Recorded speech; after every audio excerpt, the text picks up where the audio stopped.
Hi. So in the last video I said I'd reveal the secret Bach is sharing in paragraph 8 in that last sentence. And before I do that, I'm just going to read that sentence once more. Der höchste Ton bei den Trillern, wenn zum letzten Mal vorkommt, wird geschnellt. Das ist, dass man nach diesem Anschlage die Spitze des auf das geschwindeste, ganz krumm eingebogenen Fingers auf das hurtigste von der Taste zurückzieht und abgleiten lässt.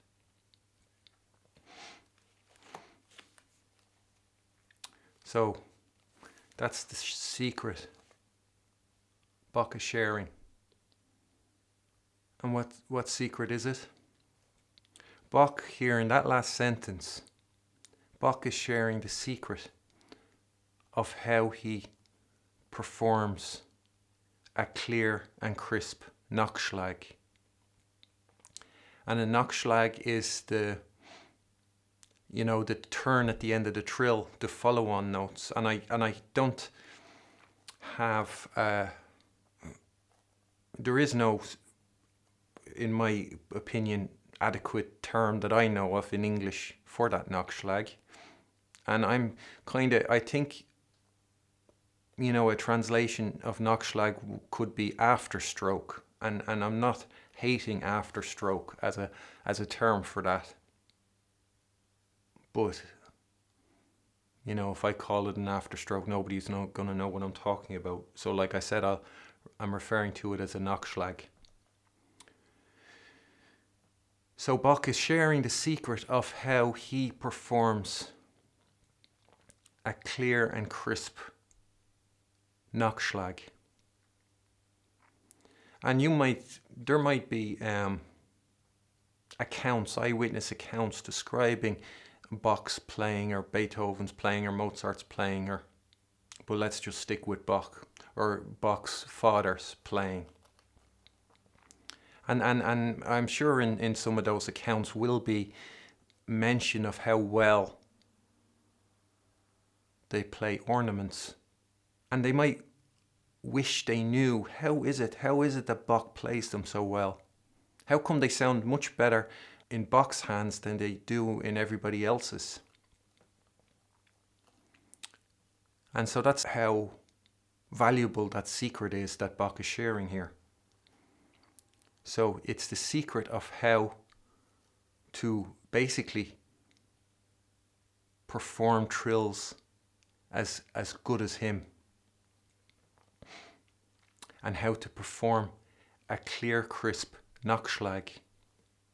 And I said he's sharing two secrets here, and that's the first one. And the second one is that with this information, Bach is sharing the secret of how he performs the Prall trill or the half trill, which we'll get to in this chapter in a upcoming paragraphs in this chapter. So that is the second secret that Bach is sharing.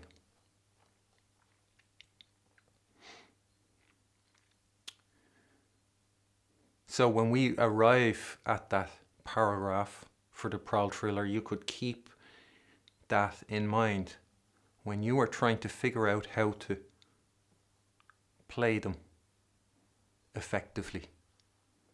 You can keep this secret that Bach is sharing in mind. And in the last video I was talking about, the professor who wants to be, who might have their students just taking Bach's words on the surface without knowing what he's talking about, why he's saying what he's saying, and not realizing that this is the result of close-up scrutiny. It's magnified. And when you're doing that, when you're just blindly following the words, The only gauge you have to determine if it's right or not is how obvious it becomes that you're doing what Bach says. So as the professor who's getting the students to follow Bach's words blindly, you're going to be looking out for this action being performed. And the more obvious it is that you're doing what Bach says in pulling the completely curved finger away from the key as fast as possible and letting it slide off, the more obvious that becomes, therefore, the better you're doing it, because you don't know actually why you're doing it. So it'll be gauged by that, which means the student will always be encouraged and praised for the more exaggerated, the more the gesture becomes exaggerated. So when the gesture is completely clownish, that's when they'll be praised the most, because that's when that must be right. That's what the professor's going to think, and that's what the student's going to think. It must be right, because they don't actually know why they're doing it. Whereas now that you know what secret it is Bach is sharing, you don't need to determine if you're doing it right on how exaggerated the gesture it is, how obvious it is, or how clownish it is. You can determine the correctness of how you're doing it by the quality of your Nachschlag or afterstroke. And when that's clear and crisp, then you know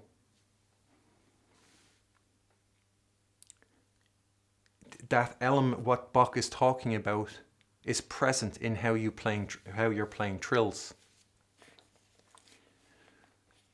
And I asked as well in the last video, or how I said that I asked, how does the metronome facilitate that, the quickening of the highest tone the last time it occurs, and that the tip of the completely curved bent in finger is as quick as possible pulled back from the key and is allowed to slide off.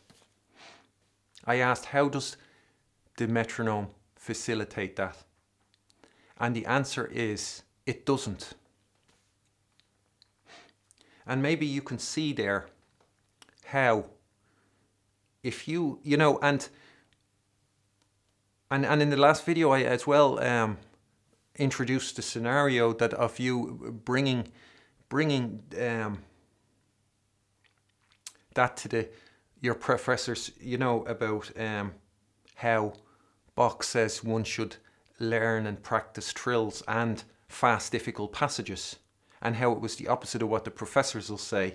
The professors will tell you to lift the fingers, to work the fingers, and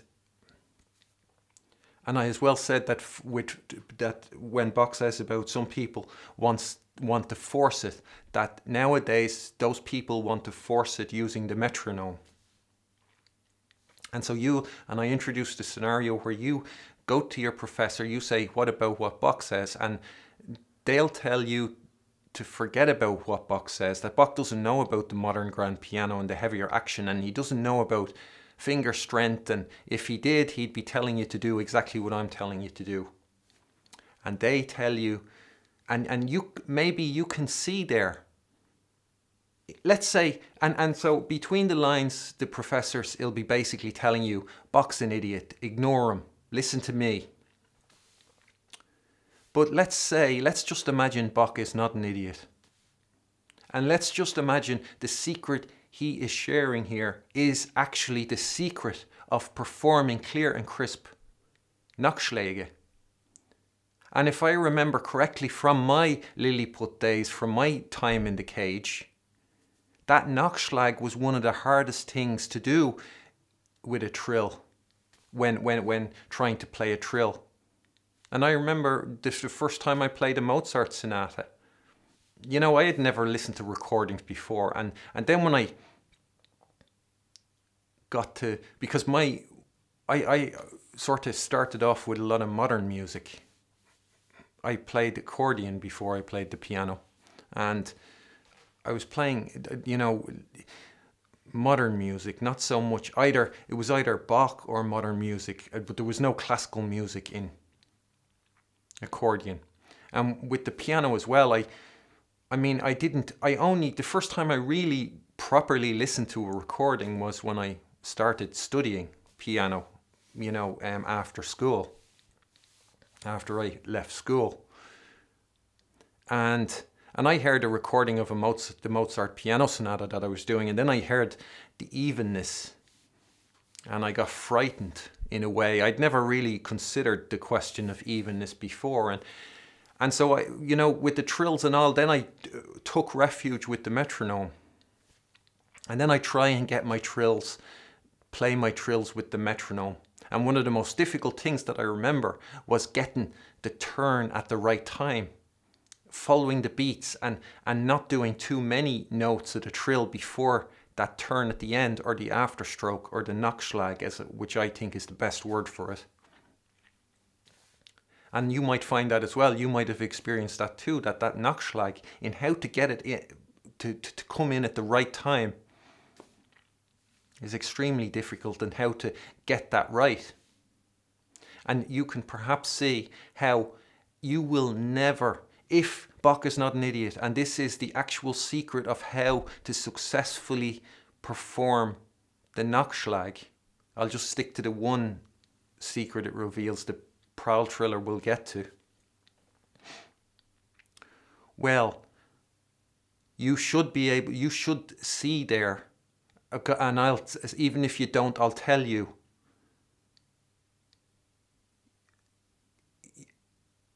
You should see how, when you do it like those Lilliput professors tell you to do it, they tell you to ignore Bach, listen to them. When you try to force it with the metronome, how you will never, ever stumble across the right answer. How you will never, ever find the right way to do it. And if you imagine like the cage, what you're doing, what the professor has you doing is kind of walking following this sort of same square or circle around inside the cage. And so let's say, so you'll be going around that circle, and that's the metronome work, that's the slow practice, that's everything they prescribe, the finger exercises, all that, and that has you walking around in a circle or in a square in the cage, or in a rectangle in the cage.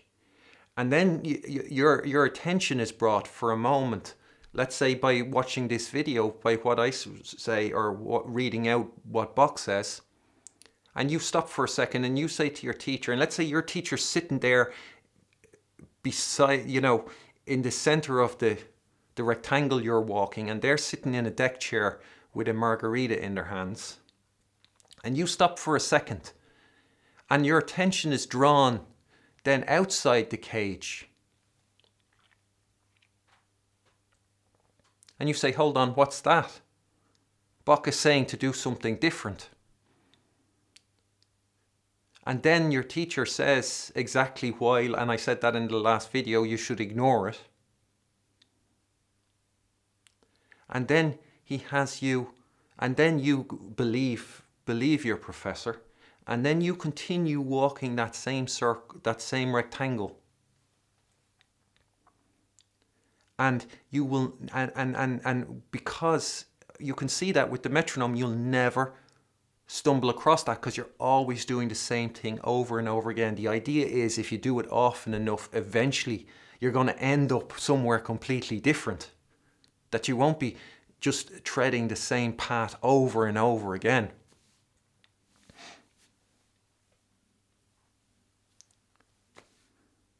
That's what you're doomed for. And if You know, and you'll find, if you don't believe me, if you want to side with your professor or with Lilliput, and you don't believe me, and let's say you're not older, let's say you're younger, you can tread that path. You're going to tread it for a certain length of time. And eventually you're going to give up because you're going to get nowhere. Even though your attention is being drawn elsewhere, you're going to give up because you're not getting anywhere. You're just going through the same things over and over again all the time. And so you'll give up. And then let's say later on in life, when you're 60 or 70 or something, you decide to go back to the piano. You're going to get out the metronome. You're going to do everything again. And and because you're older, because time has passed, and then there'll be all these beliefs, you know, like a fine wine, you're going to mature. You are going to start walking that same rectangle in the cage. Only this time you'll be expecting different results. And you will find then you still are not getting different results. And it's completely logical why not. Because you're always doing the same thing over and over again. And you are doing exactly that, which ensures that you never ever find the truth. Because it never has you deviate from your path. You're always going around that same path over and over again. And the metronome is there to ensure that you don't put one foot anywhere left or right of that.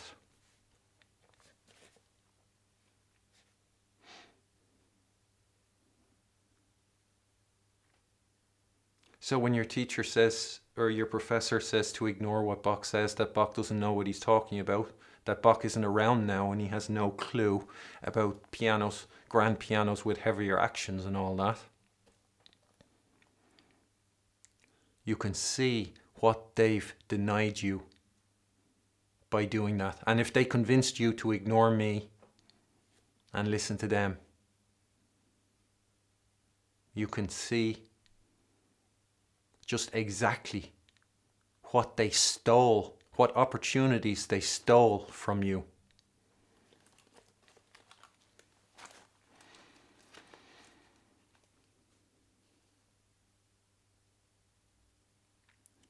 So that's the secret Bach is sharing. And he doesn't spoon feed. You can read that. You can be looking out for confirmation of what you already know. And you'll skip right by that because it means nothing to you. But that is what you have skipped.